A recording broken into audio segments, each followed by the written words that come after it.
দু চোখে হঠাৎ করে কাল বৈশাখী, চৈত্রের শেষ বেলা পাতা ওড়ে নাকি, গত বছরের মায়া ভেঙে যাবে বলে, রাজপথ ভেসে গেছে অচেনা কাজলে।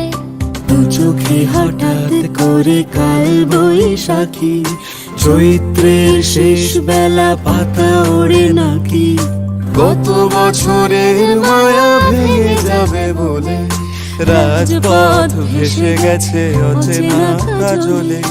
তুমিও অঝরে তাকে শুধু ভালোবেসো, এসো হে বৈশাখ।